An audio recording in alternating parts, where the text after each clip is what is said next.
എല്ലാവർക്കും സ്വാഗതം ഗായ്സ്.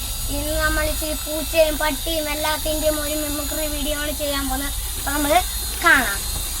നമ്മളിന്ന് പൂച്ചയുടെ സൗണ്ടാണ് ഉണ്ടാക്കാൻ പോകുന്നത്. ഫസ്റ്റ് അടുത്ത നമ്മൾ തവളയുടെ സൗണ്ടാണ് ഉണ്ടാക്കാൻ പോകുന്നത്. തവളയുടെ സൗണ്ട് നമുക്ക് എങ്ങനെയാണെന്ന് അറിഞ്ഞൂടെ, പക്ഷെ ഞാൻ എന്തെങ്കിലും ചെയ്യാൻ പോകുന്നത്.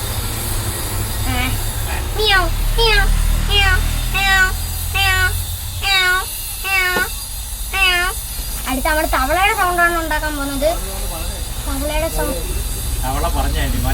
നമുക്ക് തെറ്റിപ്പോയി അറിയാതെ, അതുകൊണ്ട് നമുക്ക് നമ്മൾ പറയണം. നമുക്ക് കാക്കയുടെ സൗണ്ട് ഉണ്ടാക്കാം. കാക്കയുടെ സൗണ്ട് എങ്ങനെയാ ഉണ്ടാക്കേണ്ടതെന്ന് എനിക്കറിയാം.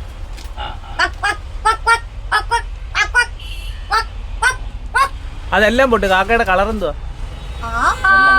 കാക്കയെ കണ്ടിട്ടുണ്ടോ? കണ്ടിട്ടില്ല. കാണാത്ത സാധനത്തിന്റെ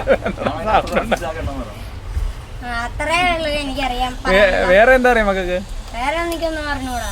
എന്തെങ്കിലും ഒരു കൊന്തം അറിഞ്ഞൂടാ. എന്തെങ്കിലും ഒന്ന് കൈ നിടാ ചക്കര. കയ്യിലിടാൻ വേണ്ടി നമുക്ക് സിംഹത്തിന്റെ ശബ്ദം പിടിക്കാം. സിംഹയുടെ ശബ്ദം പിടിപ്പിക്കാം നമുക്ക്. അപ്പൊ ഇത്ര നേരം എന്തിന്റെ സൗണ്ടാ തന്നെ? അത് പൂച്ചയുടെയും അതിന്റെ തവളയുടെ ഒക്കെ. പൂച്ചയും അതിന്റെ തവള? പൂച്ചയും തവളയും ബന്ധുക്കാരാണ്. പെണ്ണതിന്റെ തവളയുടെ സൗണ്ടാണ് ഞാൻ ഇപ്പൊ തന്നത്. ഓക്കെ, മോന്റെ പേരെന്താ? ജുവാൻ. ജുവാൻ. മക്കളെ ഇതൊക്കെ ആരാ പഠിപ്പിച്ചേ? ഇത് ഞാൻ സ്വന്തമായിട്ട് പഠിച്ചതാണ്. എന്നാലും സ്വന്തമായിട്ടൊന്നല്ല, ആരോ പഠിപ്പിച്ച്. അതങ്ങനെയൊന്നും ഇല്ല. പപ്പയാണോ? അല്ല. പപ്പ അറിയപ്പെടുന്ന മിമിക്രി ആർട്ടിസ്റ്റ് ആണെന്നൊക്കെ നാട്ടുകാർ പറയുന്ന കേട്ടല്ലോ. അത് ചുമ്മാരെ. അതെ, ഭയങ്കര കേരളത്തിൽ അറിയപ്പെടുന്ന ഒരു ഹാൻഡ്ബോൾ താരമല്ലേ? അത് സത്യമാണ്. മിമിക്രിയുടെ വീഡിയോ എനിക്കറിയാം. ആണല്ലേ? Okay okay. Thank you my dear.